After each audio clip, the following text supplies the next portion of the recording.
인도하시니 내 주 안에 있는 주 어찌없이 믿음으로 산다 하늘 위로 받겠네 모서리를 남냐든지 만사는 동아리가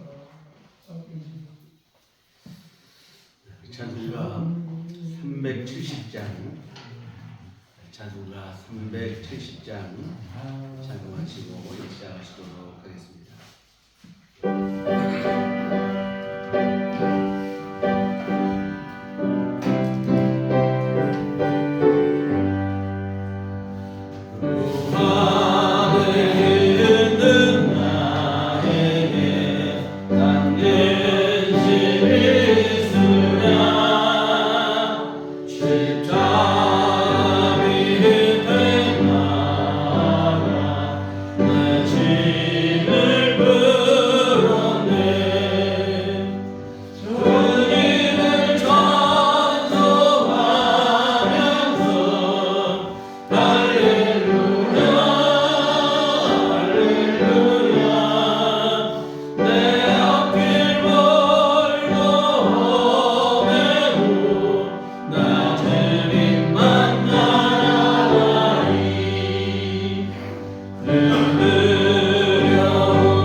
사람이 나를 삼키려고 종일 치며 압제하나이다. 내 원수가 종일 나를 삼키려 하며 나를 교만하게 치는 자들이 많사오니 내가 두려워하는 날에는 내가 주를 의지하리이다. 내가 하나님을 의지하고 그 말씀을 찬송하올지라. 내가 하나님을 의지하였은즉 두려워하지 아니하리니 혈육을 가진 사람이 내게 어찌하리이까. 아멘. 다 같이 자리에 앉아서 찬송가 36장 찬송가 36장 이렇게 찬송하시도록 하겠습니다.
사도신경으로 신앙 고백하시겠습니다.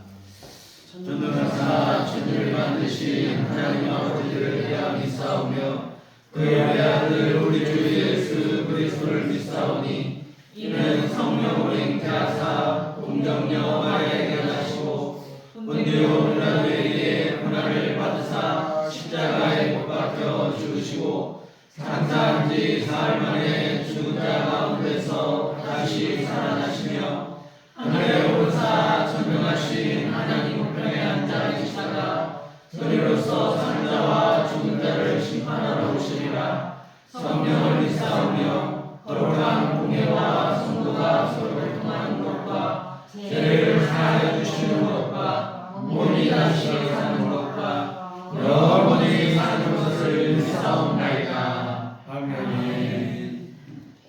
성지교독은 교독문 28번 시편 63편 말씀을 함께 교독하시도록 하겠습니다. 하나님이여 주는 나의 하나님이시라. 내가 간절히 주를 찾되 눈이 없어 마르고 황폐한 땅에서 내 영혼이 주를 갈망하며 내 육체가 주를 악무하나이다. 내가 주의 권능과 영광을 보기 위하여 이와 같이 성소에서 주를 바라보았나이다. 주의 인자하심이 생명보다 나음으로 내 입술이 주를 찬양할 것이라. 이러므로 나의 평생에 주를 송축하며 주의 이름으로 말미암아 나의 손을 들리이다. 골수와 기름진 것을 먹음과 같이 나의 영혼이 만족할 것이라. 나의 입이 기쁜 입술로 주를 찬송하되 내가 나의 침상에서 주를 기억하며 새벽에 주의 말씀을 작은 소리로 들리게 하오니 주는 나의 도움이 되셨습니다. 내가 주의 날개 그늘에서 즐겁게 부르리라. 아멘. 성경은 찬송가 3장입니다.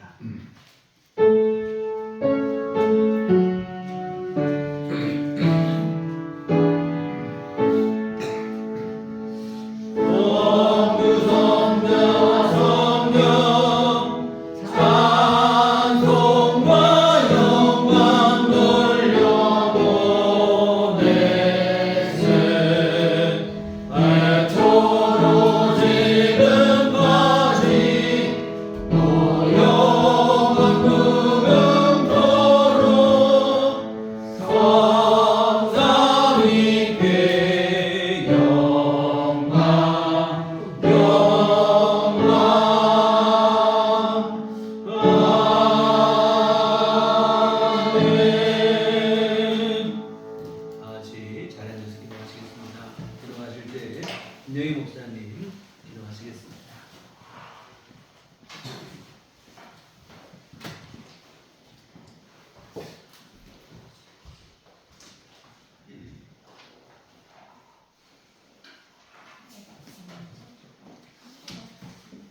할렐루야. 거룩한 주님의 날, 기쁨과 감사, 은혜의 성령님을 통한 감동의 찬송이 넘쳐나게 하심을 믿습니다. 잔비가 내리고 제법 쌀쌀한 기운이 우리의 옷깃을 여미게 하지만 울긋불긋 물드는 단풍과 누렇게 익어가는 열매가 우리의 눈을 기쁘게 하고 마음을 풍성하게 합니다. 나의 생명과 나의 기쁨과 나의 소망이 되신 주님, 거룩하고 귀한 시간을 허락하시어 주님의 전을 사모하게 하시니 감사드립니다.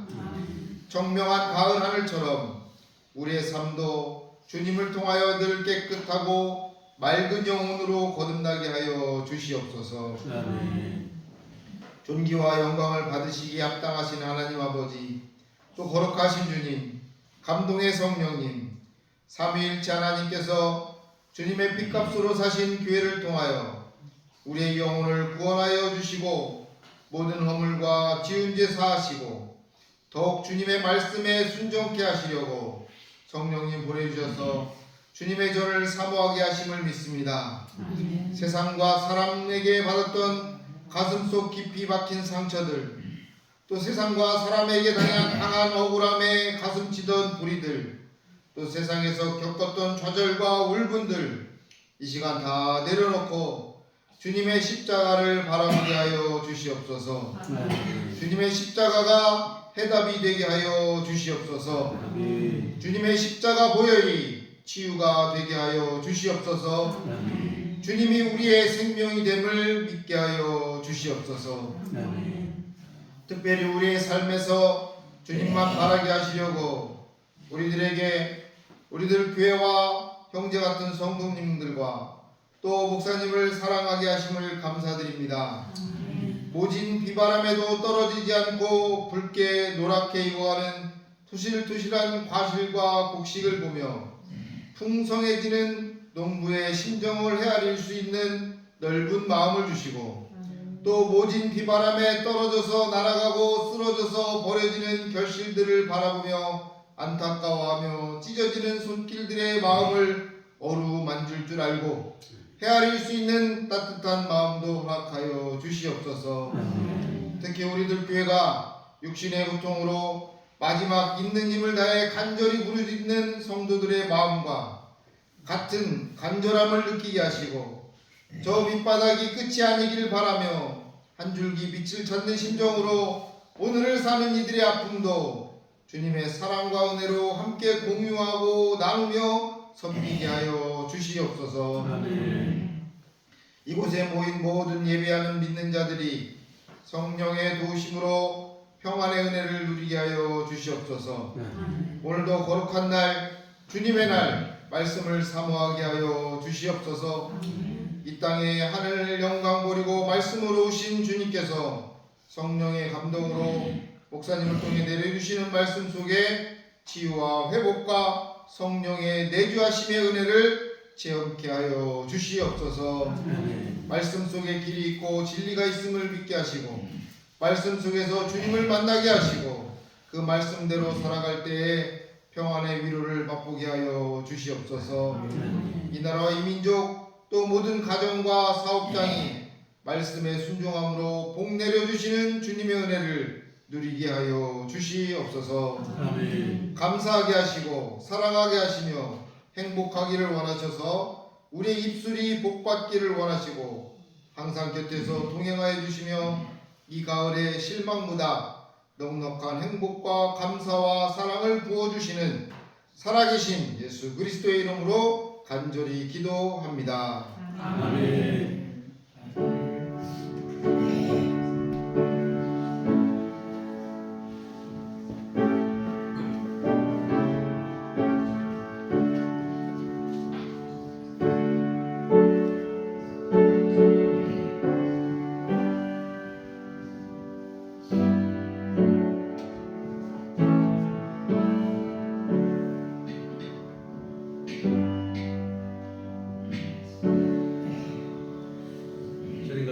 기도하시겠습니다. 하늘에 계신 우리 아버지여, 이름이 거룩히 여김을 받으시오며 나라 임하옵시며 뜻이 하늘에서 이룬 것 같이 땅에서도 이루어지이다.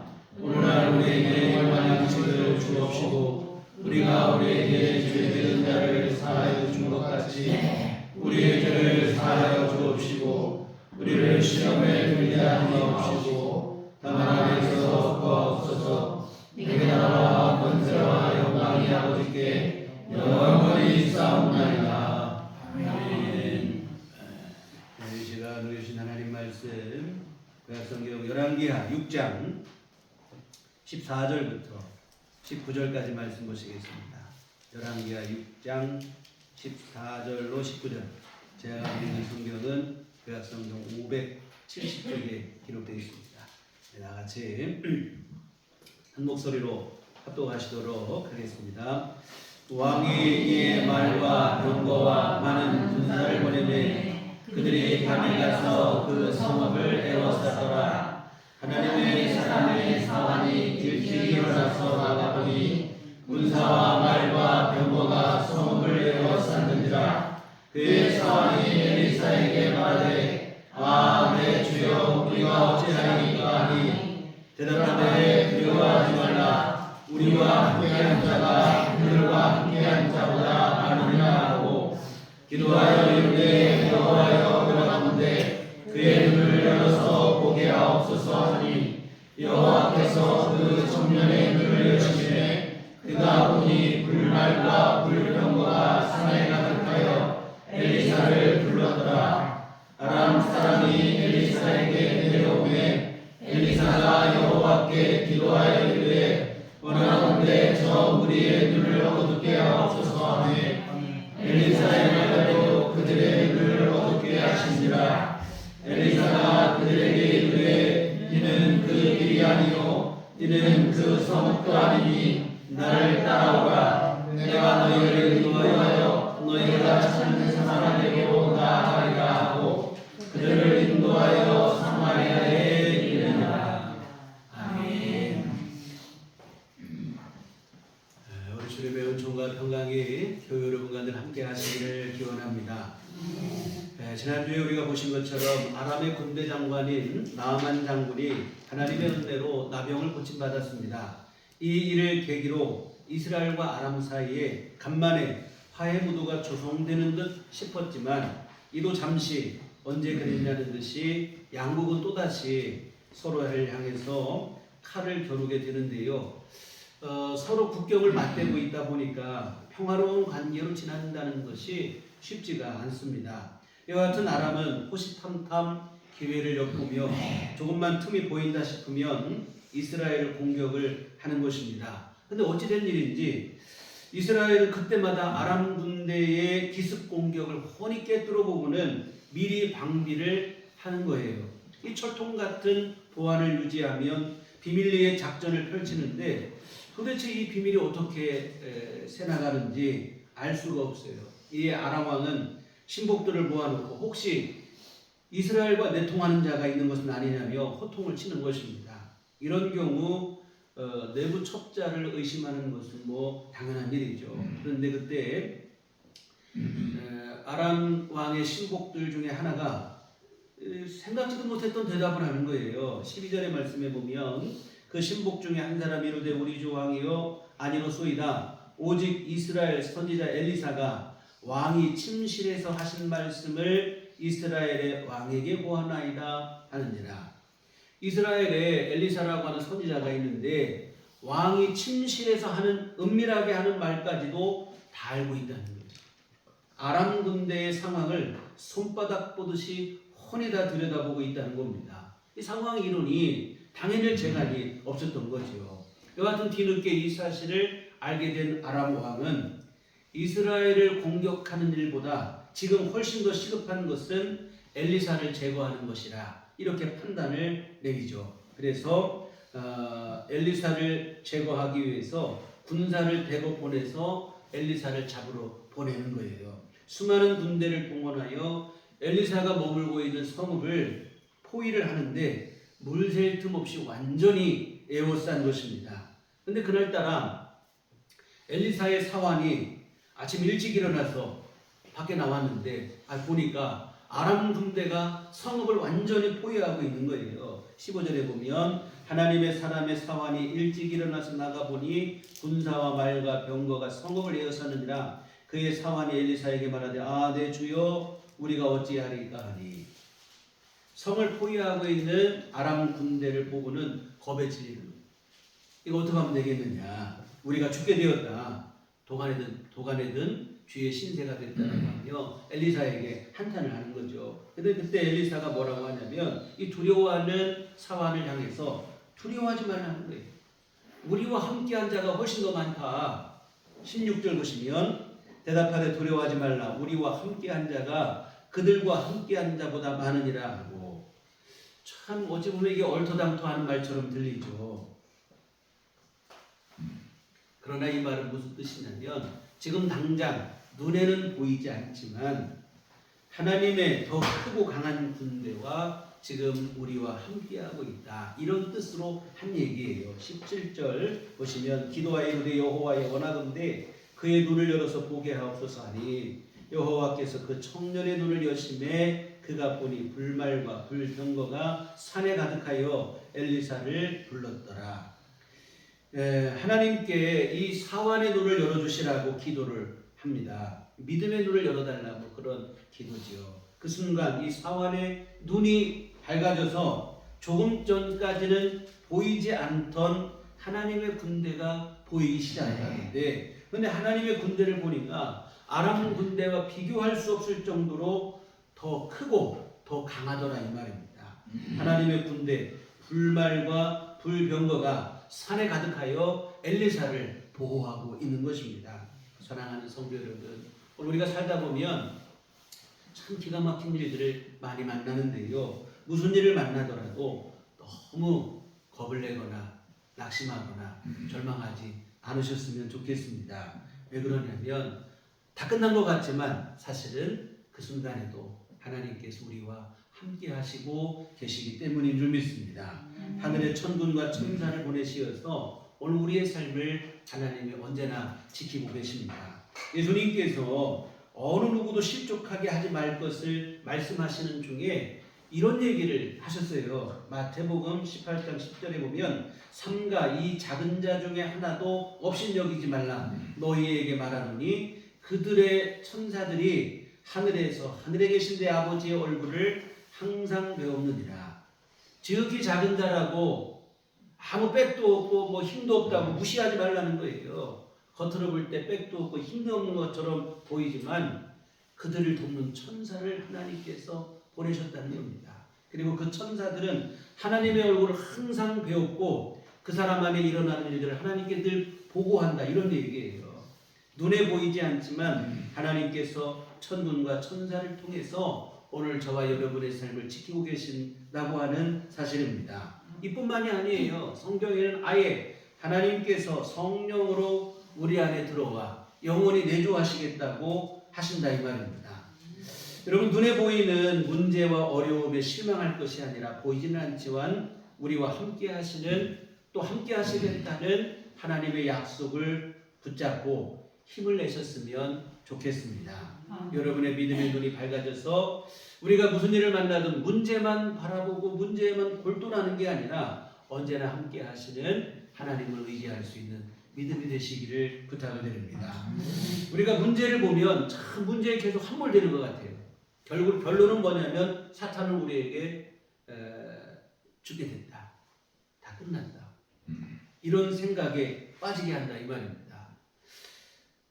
그러나 하나님을 바라보면 문제가 어렵지만 인내하게 하시고 이겨내게 하시고 승리하게 하신다고 하는 사실입니다. 그래서 우리가 육신의 눈보다 믿음의 눈이 좀 더 밝아지기를 주님의 이름으로 부탁을 드립니다.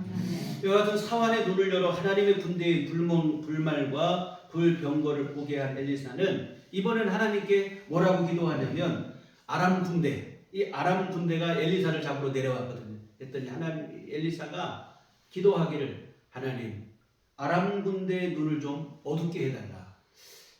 사환의 믿음의 눈을 열어달라고 했는데 아람 군대는 아예 육신의 눈을 좀 어둡게 해달라, 이렇게 기도를 합니다. 그러자 갑자기 아람 군대가 이 군사들이 앞을 보지 못하고 우왕좌왕하는 거예요. 앞이 안 보이니까 뭐 당연히 그렇죠. 우리가 여러분 안 보던 사람은 뭐 그럴 수 없겠지만 눈이 보이다 갑자기 안 보이면 이것처럼 답답한 일이 없잖아요. 이와 같은 우왕좌왕하는 사이 엘리사는 아람 군대를 어디로 이끌고 갔냐면 이스라엘의 수도인 사마리아 성으로 이끌고 가는 거예요. 18절 보겠습니다. 아람 사람이 엘리사에게 내려오매 엘리사가 여호와께 기도하이르되 원하건대 저 무리의 눈을 어둡게 하옵소서 하며 엘리사의 말대로 그들의 눈을 어둡게 하신지라. 엘리사가 그들에게 이르되 이는 그 길이 아니요 이는 그 성읍도 아니니 나를 따라오라. 내가 너희를 인도하여 너희가 찾는 사람에게로 나아가리라 하고 그들을 인도하여 사마리아에 이르니라. 이 전세가 완전히 역전이 된 거예요. 아람 군대가 이제는 도관에 든 주의 그 신세가 되고 말았습니다. 이와 같은 아람 군대가 사마리아 성에 당도했습니다. 그때 엘리사는 하나님께 다시 기도하는데 뭐라고 기도하냐면 이들의 눈을 좀 다시 보게 해달라고 이렇게 기도합니다.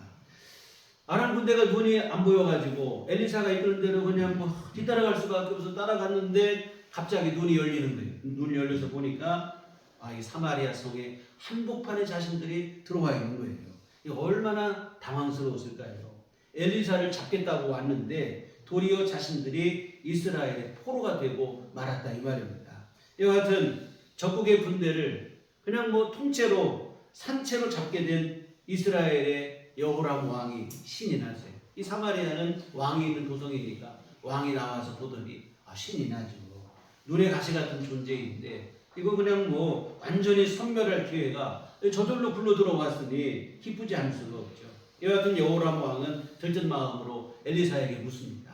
이들을 제거해도 되겠느냐 이렇게 물어요. 그랬더니 엘리사가 뭐라고 하냐면 죽이지 말라는 겁니다. 죽이지 말고 잘 대접해서 돌려보내라 이런 얘기를 해요. 이 철천지 원수 같은 아람 군대인데 웅숭하게 대접을 해서 고이 돌려보내다니 여호람 왕으로서는 이게 내키지가 않아요. 그러나 뭐 자기가 잡은 군사도 아니고 또한 지금 엘리사의 말에 거역할 수도 없고 잘 대접을 해서 먹고 마시게 한 후에 그들을 돌려보내줄 수밖에 없죠. 이렇게 해서 결국은 전투는 이스라엘의 일방적인 승리죠. 뭐 죽인 것은 아니지만 그것보다 더 큰 승리를 거두었다 이 말입니다. 이와 같은 이 일이 있은 후에 아람은 이스라엘을 공격할 엄두를 내지 못하는 거예요. 다 잡은 자신들을 잘 대접해서 돌려보내니까 오히려 더 겁을 먹는 거라 이 말입니다. 23절에 보면 왕이 위하여 음식을 많이 베풀고 그들이 먹고 마심에 놓아 보내니 그들이 그들의 주인에게로 돌아가니라. 이로부터 아람 군사의 군대가 다시는 이스라엘 땅에 들어오지 못하니라. 물론 이게 뭐 완전히 물러난 건 아니에요. 다음 주에 보시겠지만 상당 기간이 지난 후에 이 아람 군대가 다시 공격해 오기를 합니다만, 그러나 당장은 공격할 엄두를 내지 못하는 거예요. 두려움에 겁을 먹게 되죠. 이와 같은 하나님의 도움으로 통쾌한 승리를 거두게 됐습니다. 적을 완전히 섬멸하는 것보다 더 큰 승리를 거두게 되었는데, 이 승리의 원동력은 뭔가, 많은 수의 적군을 바라본 게 아니라 비록 눈에는 보이지 않지만 언제나 함께 하시는 하나님을 믿고 의지했을 때 이런 승리를 거두게 되었다고 하는 사실입니다. 사랑하는 성도 여러분, 이와 같은 믿음이 오늘 우리 안에도 분명했으면 좋겠습니다. 하나님은 언제나 우리와 함께 하십니다. 하늘의 천군과 천사를 보내 우리의 삶을 보호하고 계십니다. 고난과 시련이 우리의 마음을 지치게 할 때가 있죠. 그런데 설상가상으로 주변을 보니까 도와줄 사람이 하나도 없어요. 이 사실이 우리를 더 깊은 절망과 낙심에 빠지게 하는데요. 그러나 여러분, 아직은 실망하시기 이르다 이 말이에요. 왜 그런가 하면 오늘 저와 여러분 곁에는 좋으신 아버지, 하늘아버지 하나님이 계시기 때문입니다. 언제나 한 곁에 계셔서 함께 하시며 힘을 주시는, 도와주시는 좋으신 하늘아버지가 계시다는 그 사실을 잊지 않았으면 좋겠습니다.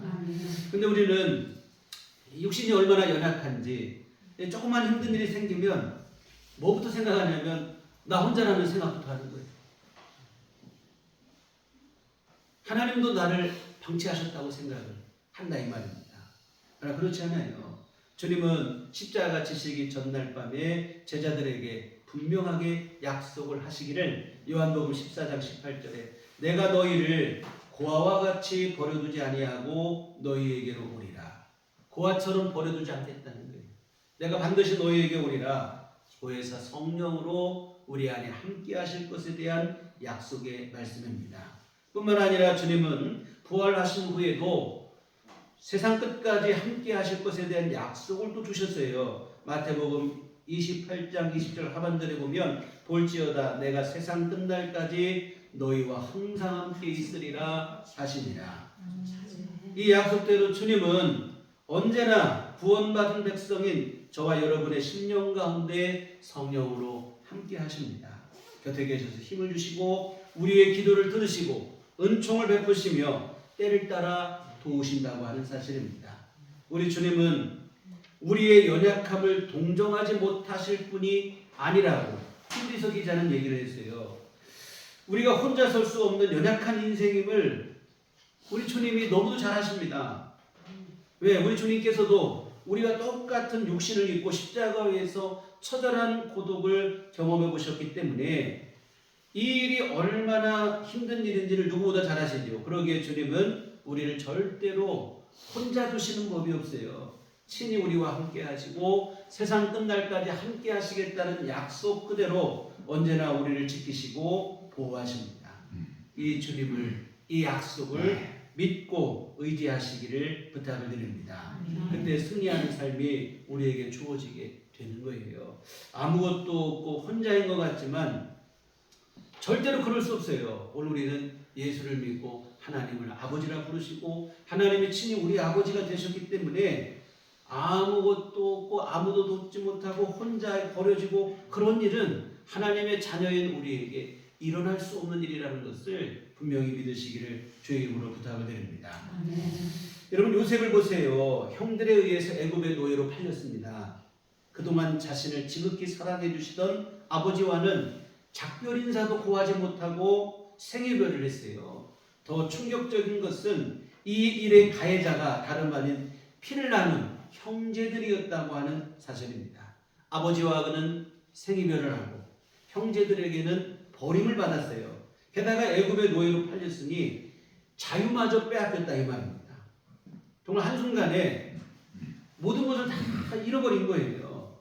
아버지의 총애를 받던 아들에서 갑자기 모든 것 다 잃어버리고 노예가 됐어요.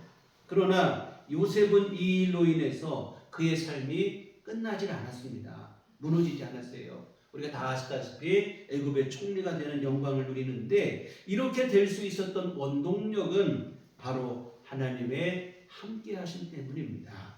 창세기 39장 2절에 보면 여호와께서 요셉과 함께 하심으로 그가 형통한 자가 되었다고 기록하고 있습니다. 이어지는 3절에는 그의 주인이 여호와께서 그와 함께 하심을 보며 또 여호와께서 그의 범사에 형통하게 하심을 보았더라. 하나님께서 요셉과 함께 하시고 그의 삶을 형통하게 하심을 요셉의 노예로 살았던 그 집의 주인도 알 수 있었을 정도라 이 말입니다. 여러분, 아버지와는 생이별을 했어요.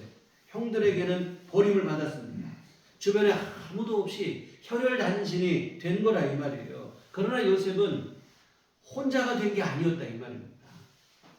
그에게는 언제나 함께 하시는 하나님이 계셨다고 하는 사실입니다. 함께 하실 뿐만 아니라 그의 모든 범사를 형통하게 하시는 복을 내려주시는데, 노예로 있을 때에도 나중에 누명을 쓰고 죄수가 되었을 때도 마찬가지.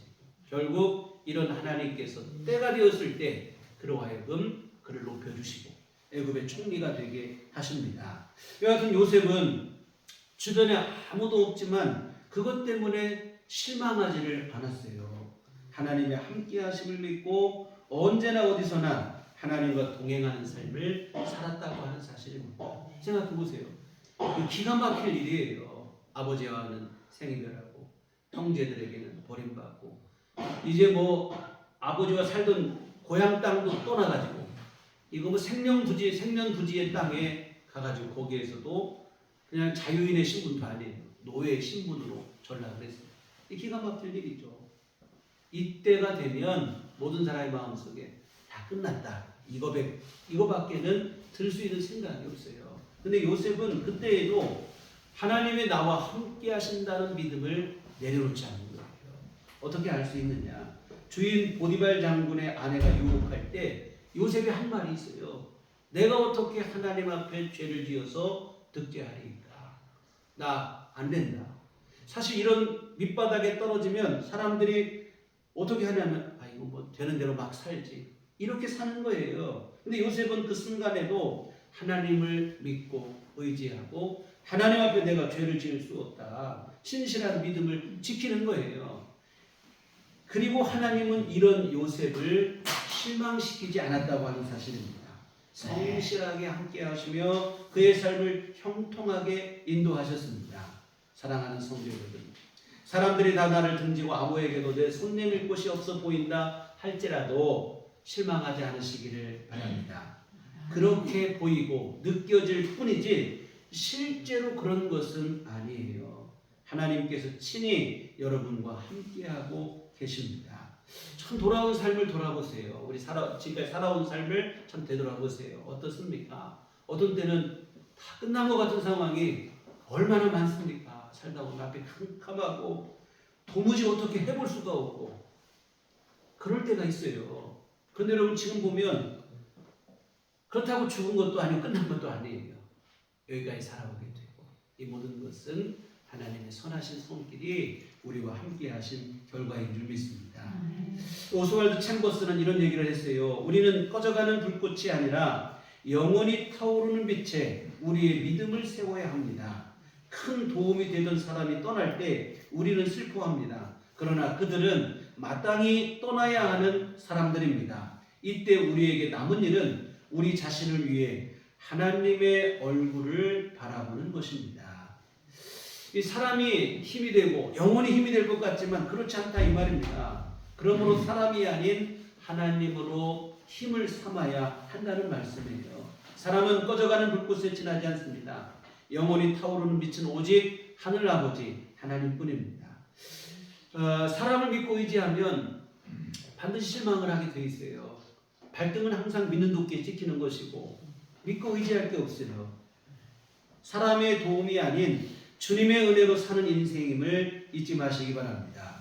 오스왈드 챔버스의 교훈처럼 날마다 주님의 얼굴을 바라보시기를 바랍니다.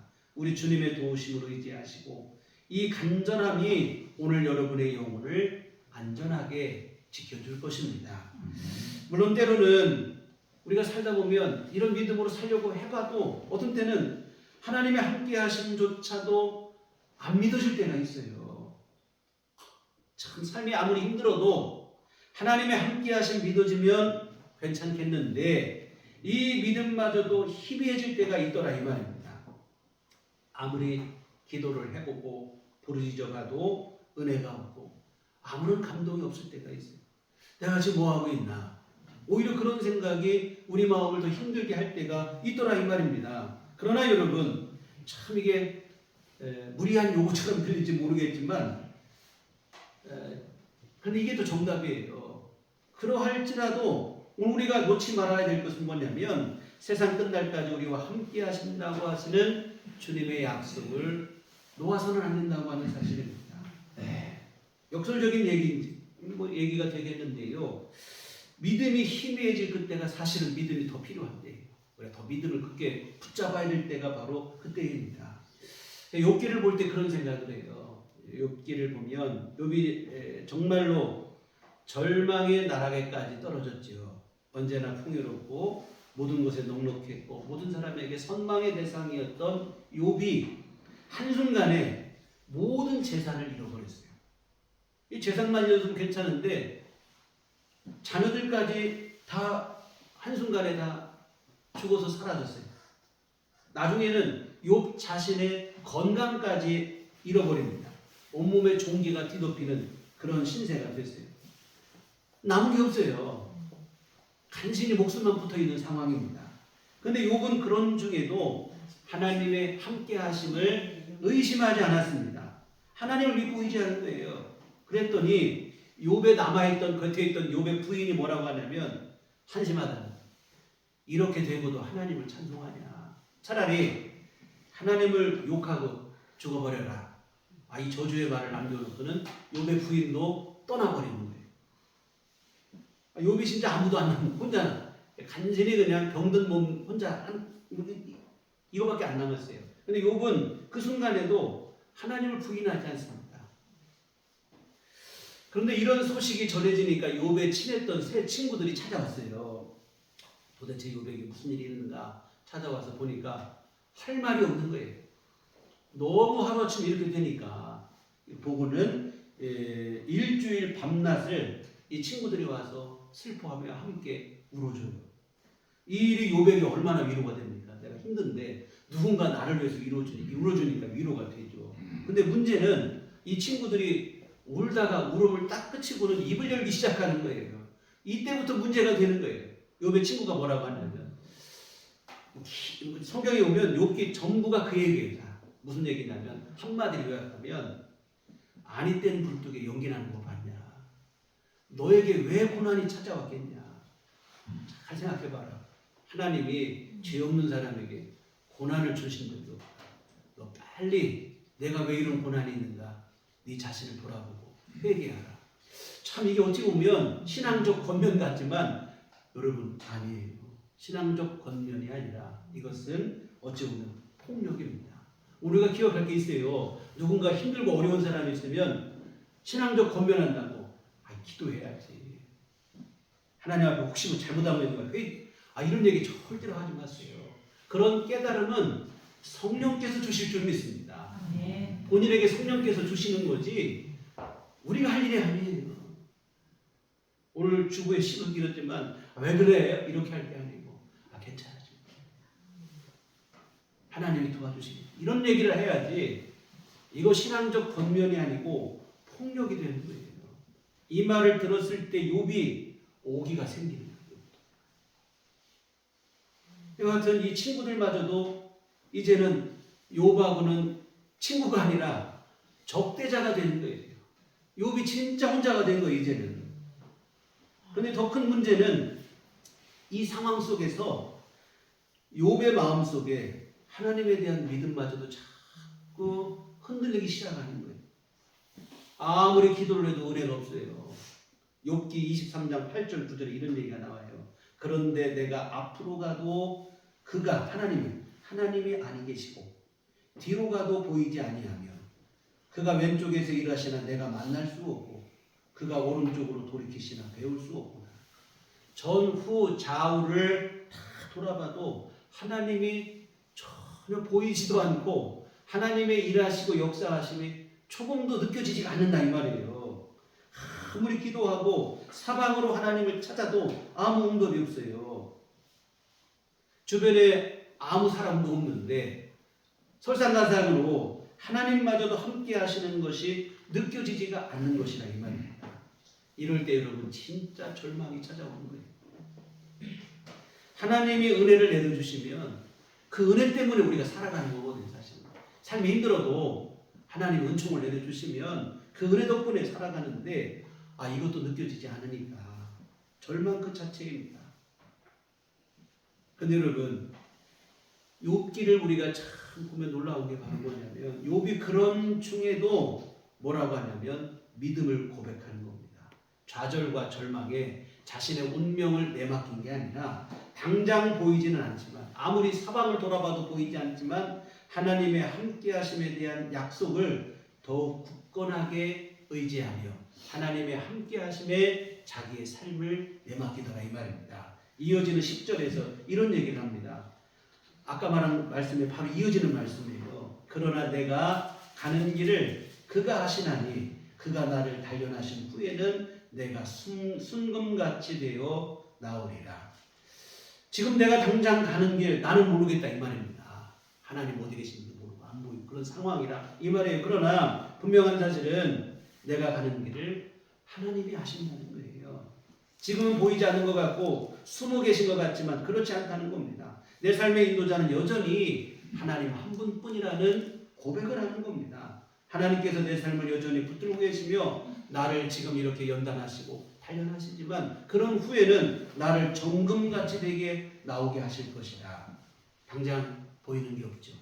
손에 붙잡히는 것도 하나도 없지만 모든 것이 잘못되는 것 같지만 아니라는 거예요. 하나님이 나를 지금도 붙들고 계시고 책임지고 계시다. 이런 고백을 하는 것입니다. 이거 위대한 믿음의 고백입니다. 믿음이 희미해지고 도무지 믿어지지 않을 때 그때의 믿음을 내려놓지 않는 게 진짜 믿음이에요.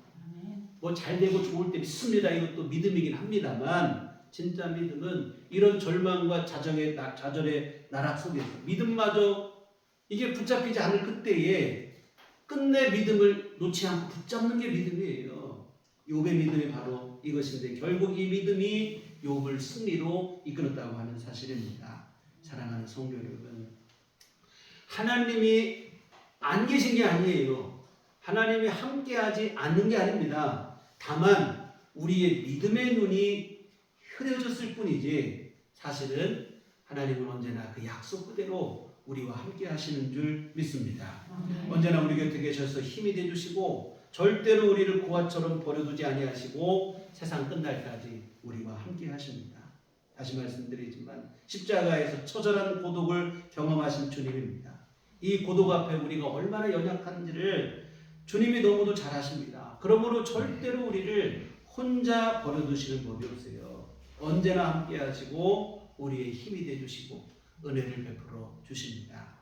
시편 121편 3절 4절에 여호와께서 너를 실족하지 아니하게 하시며 너를 지키시는 이가 졸지 아니하시리로다. 이스라엘을 지키시는 이는 졸지도 아니하시고 주무시지도 아니하시리로다.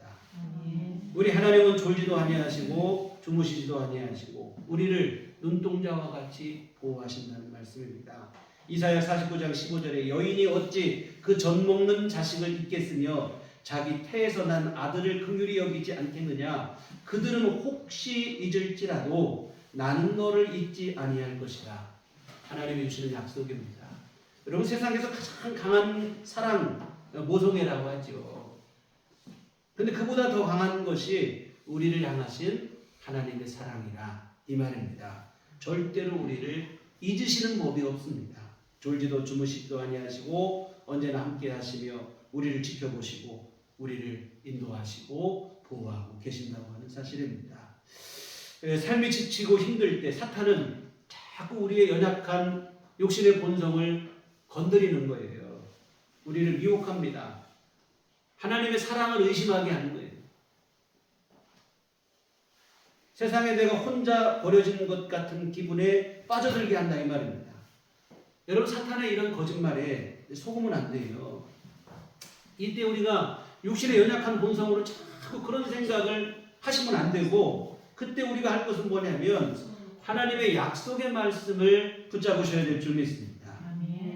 하나님은 우리를 사랑하시되 독생자를 주시기까지 사랑하신 좋으신 아버지입니다. 아멘. 죽도록 사랑하는 게 아니고 죽음으로 사랑을 보여주신 줄 믿습니다. 아멘. 절대로 우리를 홀려 버려두지 아니하시고 성실하시고 신실하신 은총으로 언제나 우리와 함께 하십니다. 오늘 본문도 보세요. 아람 군대에 완전히 포위된 것처럼 보였지만 믿음의 눈이 열리고 실상을 보니까 그게 아니에요. 하나님의 더 크고 강한 은혜가 엘리사를 지키고 보호하고 있더라 이 말입니다. 사랑하는 성도 여러분, 예수를 구주로 믿어 하나님의 자녀가 된 우리는 하나님의 자녀가 된 그 이후 한 번도 주님의 품에서 벗어난 적이 없다는 사실을 여러분 잊지 마시길 바랍니다. 아멘. 하나님 우리 아버지의 사랑의 품에 안겨 있는 우리예요. 주변에 도리가 없다는 이유로 하나님마저도 나를 버리셨다고 생각을 하는데 아닙니다. 하나님은 아까 말씀드린 것처럼 우리를 절대로 잊지 않으시겠다 말씀을 하셨습니다. 이 약속을 굳건히 붙드시기를 주의 이름으로 부탁을 드립니다. 여러분, 가끔 우리는 그런 생각을 할 때가 있어요. 왜 나는 이렇게 주변에 도울 사람이 없나, 든든한 백이 없나 실망할 때가 있는데요. 그렇지 않습니다. 주변에 도울 사람이 너무 많은 게 오히려 신앙적으로는 도움이 안 되는 것 같아요. 주변에 도울 사람이 너무 많으면 하나님의 은혜가 절실하지 않아요. 하나님 앞에 간절한 마음이 되기가 어렵다 이 말입니다. 백이 든든해서 좋겠다고, 걱정거리 없어 좋겠다고 생각을 하는데 물론 걱정은 없는 것은 있을 수 있을 것 같아요. 제가 보니까 백이 많으니까. 그런데 여러분, 하나님 앞에 간절한 기도, 갈급한 심령, 거기에는 이르지 못하더라 이 말입니다. 편하게 지내는 건 그럴 수 있을 것 같지만 하나님 앞에 갈급한 심령이 되고 주의 은혜에 대한 간절함을 갖고 살아가는 믿음의 그 내용들은 그 삶에서 찾아볼 수가 없어요. 그게 복이 되는가? 그렇지 않다 이 말입니다. 주님 앞에 섰을 때 주님께서 우리에게 원하시는 것은 우리 안에 있는 간절함과 갈급함, 하나님 앞에 대한 신실한 믿음, 이것인 줄 믿습니다. 그래서 여러분, 주님 말고도 믿을 것이 너무 많은 거 별로 좋은 거 아니에요. 예수님께서 산상수훈에서 첫 번째 말씀하신 심령이 가난한 자가 복이 있다 했을 때 심령이 가난한 자의 복이 다른 거 아니에요. 하나님 말고는 의지할 데 없는 사람의 마음입니다. 하나님 은총 아니면 살아갈 수 없는 마음이 심령이 가난한 자의 마음이고 그런 사람에게 천국이 주어지게 되는 줄 믿습니다. 그래서 여러분, 하나님보다도 누군가의 도움이 더 커 보인다면 기분 좋아할 일이 아니에요. 그때가 사실은 진짜로 조심해야 될 때고 하나님 앞에 더 간절히 기도하며 하나님의 은혜를 구하여야 될 때인 줄 믿습니다. 사랑하는 성도 여러분, 우리는 절대로 고아처럼 버려진 게 아닙니다. 예수 그리스도 안에서 하나님의 자녀가 된 이후 언제나 하나님의 은총 안에 살아가고 있습니다. 삶이 우리를 지치게 할 때 낙심하지 마시고 함께 하시는 하나님을 바라보셨으면 좋겠습니다. 아멘. 주변에 아무도 없는 것 같아 마음이 위축될 때 그 위축된 마음에 함몰되지 마시고 더욱 주님을 바라보시기를 부탁을 드립니다. 아멘. 본문의 엘리사처럼 주님 믿음의 눈을 열어주시옵소서 기도하셨으면 좋겠습니다. 내 눈을 열어서 언제나 함께 하시는 하나님을 바라볼 수 있게 해주시라고 간절히 기도하시기를 바랍니다. 아멘. 우리가 주님 말고 누구를 의지하고 살겠습니까? 세상에 믿을 것이 많은 것 같지만 알고 믿을 게 없어요. 믿고 의지할 분은 주님뿐인 줄 믿습니다. 다시 말씀드리고 늘 말씀드리지만 우리는 주님의 은혜로 살아가는 연약한 인생임을 잊지 않으셨으면 좋겠습니다. 주님의 은총과 사랑 없이 살 수 없어요. 이 간절한 마음으로 언제나 어디서나 주님만 바라보시는 우리들 교회 온 교우들 되시기를 주님의 이름으로 축원합니다. 기도하시겠습니다. 주님 크신 은혜 감사합니다. 우리를 독생자 예수 그리스도의 십자가 복음으로 하나님의 자녀를 삼아주시고 그 사랑의 품에 우리를 품어주시고 성령을 보내시어 우리 삶을 지키시고 보호하시고 인도하시니 감사를 드립니다. 그런데 하나님, 우리 육신이 얼마나 어리석은지 조금만 힘든 일이 오거나 시련과 고난이 닥치면 주님의 이 약속을 믿지 못하여 홀로 버려진 것 같은 착각 속에 절망과 낙심 가운데 빠져들 때가 많이 있습니다. 주여, 우리를 불쌍히 여기시고 우리의 믿음의 눈을 밝혀 주시옵소서. 언제나 함께 하시는 주님을 바라보게 하시고 세상 끝날까지 함께 하시겠다 하신 주님의 약속을 굳건히 붙잡게 하여 주시옵소서. 그리하여 주 안에서 하나님의 은총으로 살아가는 우리의 삶이 되도록 도와주시옵소서. 예수님 이름으로 기도했습니다. 아멘. 찬송가 382장 찬송하시겠습니다.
하나님 은혜 감사합니다. 참으로 연약한 우리를 아무 때나 어디서나 지켜주시고 보호하여 주시고 함께 해주심을 감사를 드립니다.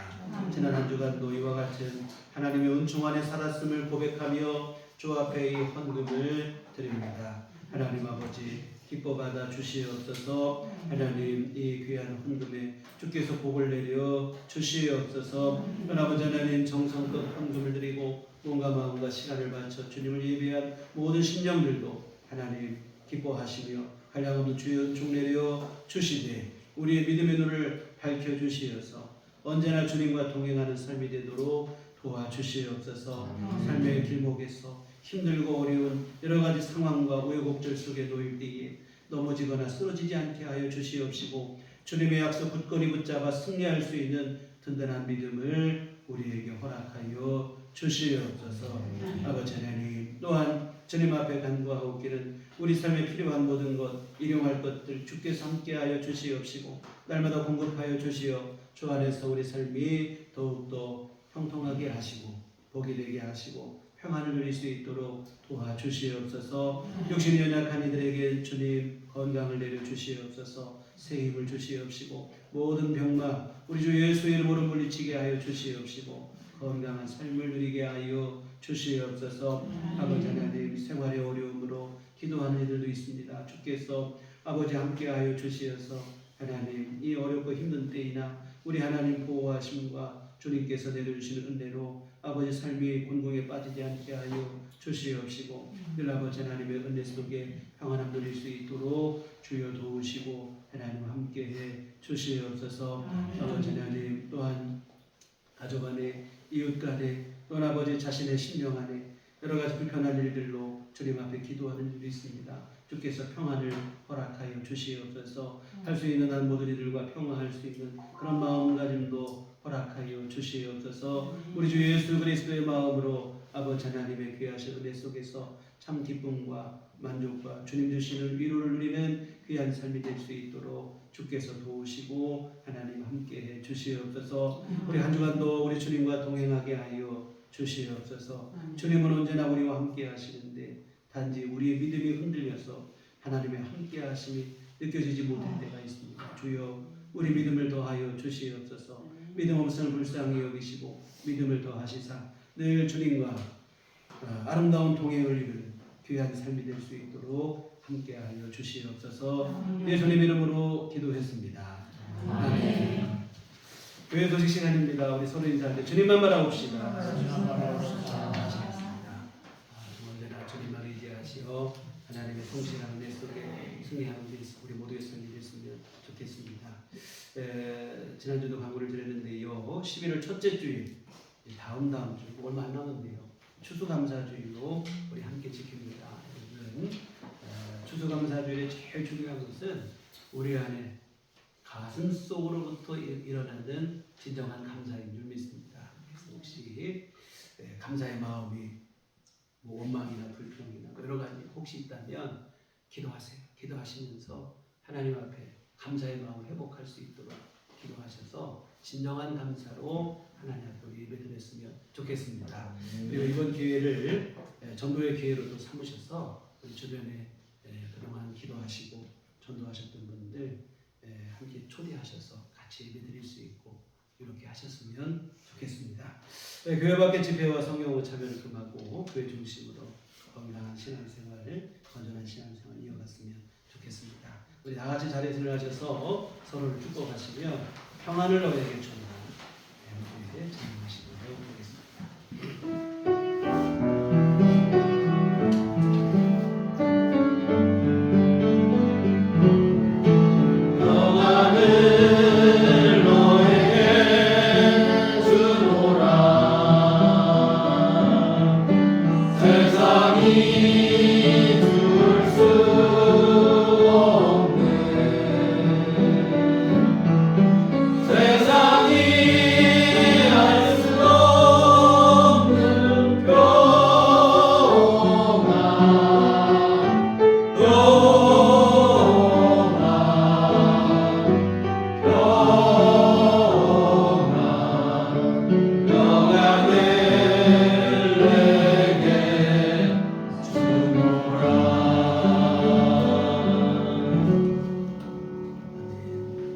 오직 성령이 너희에게 임하시면 너희가 권능을 받고 예루살렘과 온 유대와 사마리아와 땅끝까지 이르러 내 증인이 되리라. 우리가 주의 증인이 되겠습니다. 이제는 우리 주 예수 그리스도의 구속의 은혜와 하나님 아버지의 흑진하신 사랑하심과 성령님의 유료교통 역사 감화감동 충만하시니 주의 피로 세우신 우리들 교회 위에 언제나 주님만 의지하여 믿음으로 살기를 소원하고 다짐하는 주의 모든 자녀들의 심령 위에 지금부터 영원토록 함께 하시기를 간절히 축원하옵나이다. 아멘.